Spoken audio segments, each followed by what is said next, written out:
Hello, I'm Close Sarantine, and thank you for joining me for another episode of Wildwood Ways, Edible and Medicinal Treasures. Today we're going to take a look at the rowan.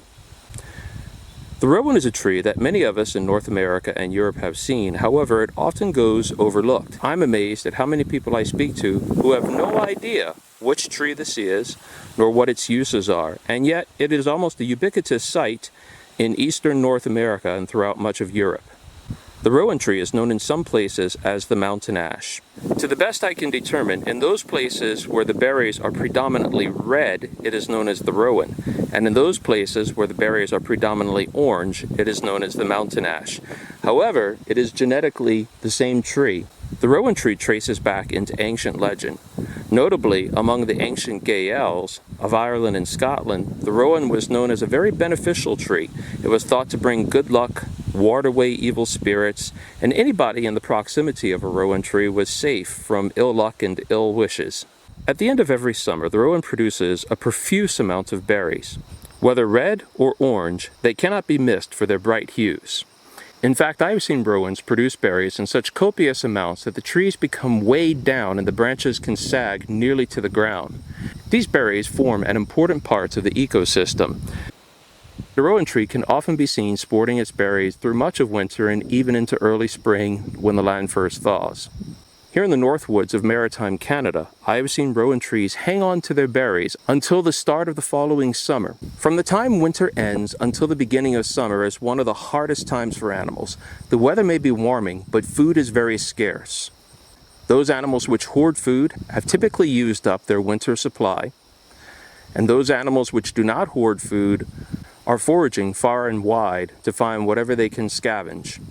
Predator animals are having to subsist on undernourished prey, and herbivorous animals are having to subsist on whatever they can find.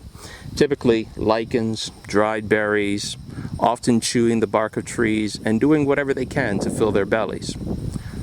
Rowan berries form an important food source that is available to animals when the weather gets very cold and when it warms up again, but before the land becomes green, growing, and fertile.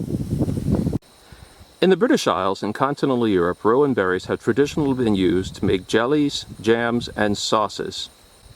Here at our homestead, Trois Corbees Hollow, every autumn Daphne will concoct several jars of Rowan Berry Jam. The jam is quite wonderful, a bit tart, a bit spicy, and we use it on venison and other red meats. I find that it has a flavor much like the famed A1 steak sauce. In fact, I like Rowan Berry Jam more, and just thinking about it makes my mouth water. As usual, this autumn we plan to take 2 deer, and in anticipation we've already harvested our rowan berries. It only takes a sack full of rowan berries to make about a gallon of jams or jellies or syrups, so you don't need much. And one medium-sized rowan tree, typically around 20 to 30 feet tall, will yield enough for many, many batches. Because rowan berries grow in thick clusters or cymes, they are easy to gather. I can fill a sack full of rowan berries in about 15 minutes. I've included at the end of this video a recipe for Daphne's Rowan Berry Jam. Remember, when trying any new wild food, you should have only a small bit at first to sample it, just in case you happen to have an allergic reaction. One never can tell until one has tried a food whether one will be allergic to it or not. However, very few people have allergic reactions to rowan berries, and it is typically a safe forageable wild food. Do note that rowan berries are not good raw, and they should not even be considered edible raw. They do have to be processed into a jam, jelly, sauce, or syrup to be used. Rowans are a slender, graceful tree. Typically here in the north, they grow to be large bushes. Sometimes, however, they may become medium-sized trees 20 to 30 feet tall. I have on occasion encountered rowans as large as 40 to 50 feet. But even if they live a long time, in these parts they never really become huge trees. Rowans are readily identifiable by their slender trunks that often emerge in groups with pale grayish-white bark, sometimes silvery. Their unusual multi-part leaves,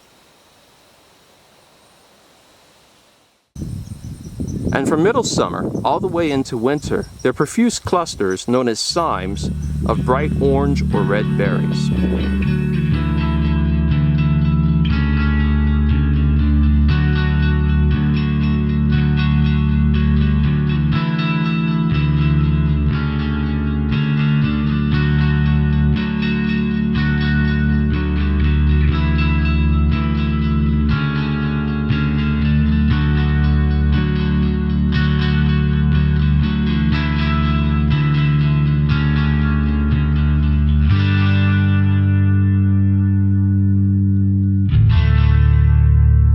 Thank you for joining me for another episode of Wildwood Ways, Edible and Medicinal Treasures.